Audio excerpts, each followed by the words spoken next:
Alright guys, the Commodore Amiga CD32. Clearly a 32-bit CD-ROM based system. Some might say it's the first CD-ROM based 32-bit system. This thing does predate, obviously the PlayStation, the Saturn, it predates the 3DO.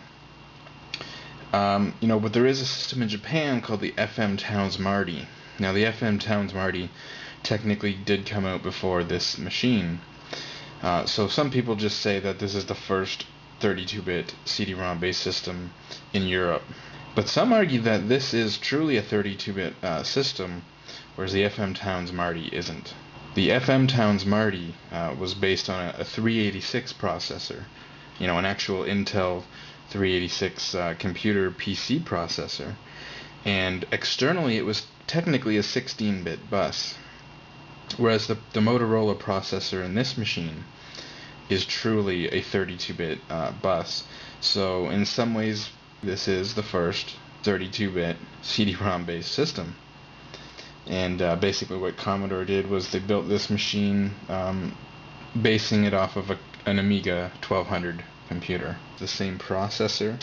It's the Motorola 68 EC020. It runs at 14.3 megahertz, 2 megabytes of RAM. This is a 2-speed CD-ROM drive, and it has the same AGA video chipset in it. So it literally is just taking an Amiga 1200 computer and building it into a console. So let's take a look at the console. Have the reset button here. We have the power and the loading light here. And we have a volume slider for the headphone jack. On the back we have an expansion bay. This was used for some expansions like the MPEG decoder card to play, you could play VCDs. And that was very common. We saw the same thing, on the Saturn. We saw the same thing on the PlayStation through the parallel port. They had MPEG VCD players. I think the 3DO had the same thing. The CDI had the same thing. So really it was very common for the early CD-ROM based systems. People would want to use them to play VCDs at the time. So here's the power switch, the hard power switch on the back. Here's the power inlet here, and as I've shown in my previous video, this machine needs both 12 and 5 volts DC. Here's your RF output. It's typical RF output on the back. Here's your S-video output and your composite AV, stereo AV cables here. On the left side we have 3 ports here. We have the 2 controller ports. They're just 9-pin DB9 male, and we have an auxiliary port which was used for some extra accessories like a keyboard.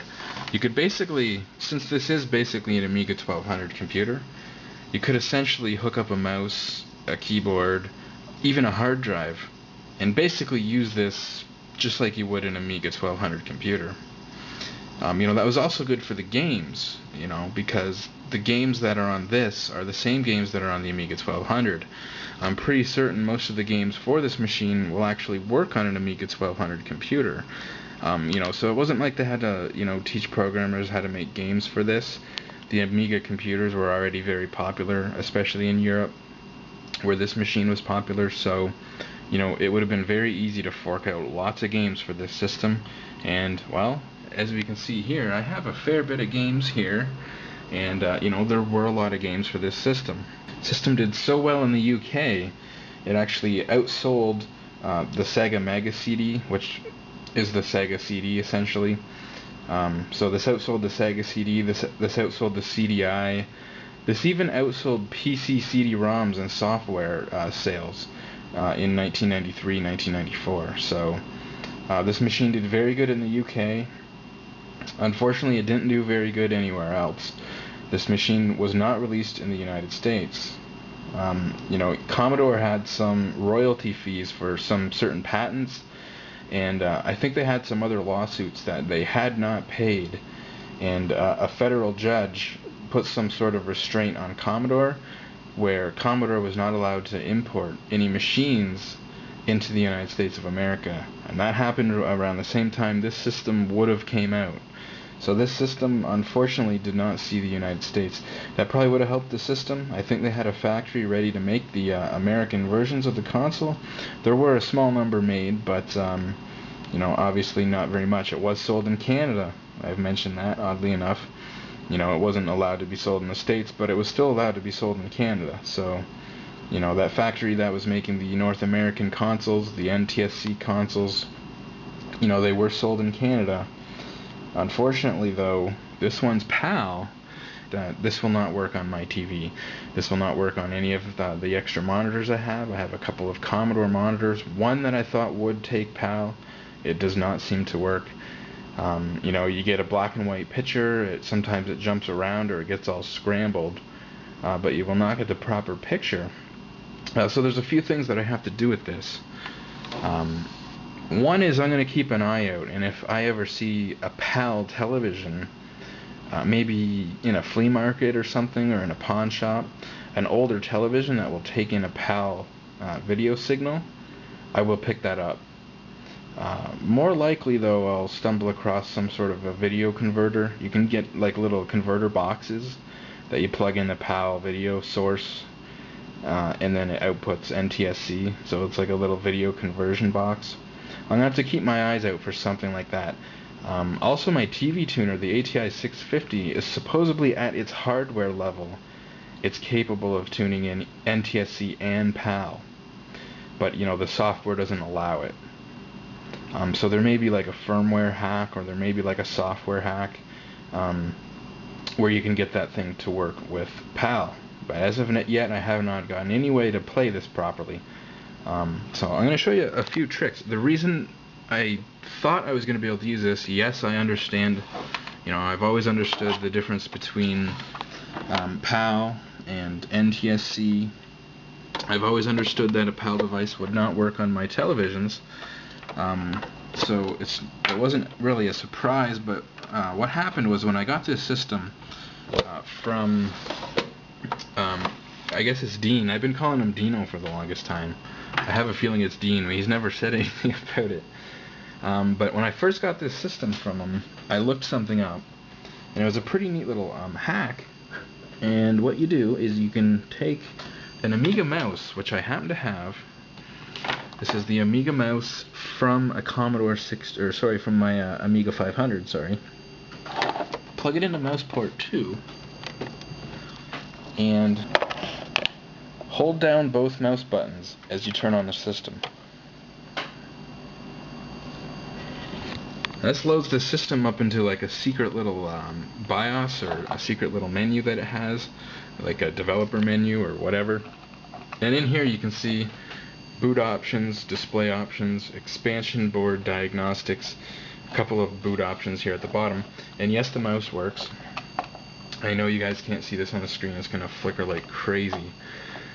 But if you go into display options here, it says display type, NTSC, and PAL. And then you can actually change it. So this is the first thing I saw, and you know, when I got this system, I thought, oh cool, you can actually go in and change the display type, because that's what it says there. It says display type. It doesn't actually change the display type. This system will only ever output PAL. And I thought maybe what they did was they only built one machine to sell PAL and NTSC, and so they made it so that it could output both video types. And of course, saying display type, you're assuming it's changing the display type. It's not actually changing the display type at all. It's simply changing the software region for the system. So if you have a PAL system and you get some American games, you can go into this. Normally you'll put the game and it'll say, you know, this game is meant for an American system. It won't let you play it. So you can switch it to NTSC and reboot the system, it'll run the game. More commonly, I'm imagining if you have an American NTSC version of this system, congratulations, because that would be awesome. You know, there wasn't a lot of games released for it in North America, so you would want to go in and change it to PAL and reset the system, and that'll let you play all these PAL European games where normally it would come up and say these games can only play on a PAL system. So it's it's really only changing the software region inside the system for the games that it plays. It's not actually changing the display type or the display output. This system will only output PAL, and as you can see on this screen, it doesn't jump around. The picture stays in its place, but it's black and white. There's no color. So there you go. I just wanted to show the system, give you guys an overview of the system. Unfortunately, I can't show you any games, but I thought I'd show the system. I'll eventually figure something out, like I said, and when I do, you'll be there with me to see it. So that's it for now.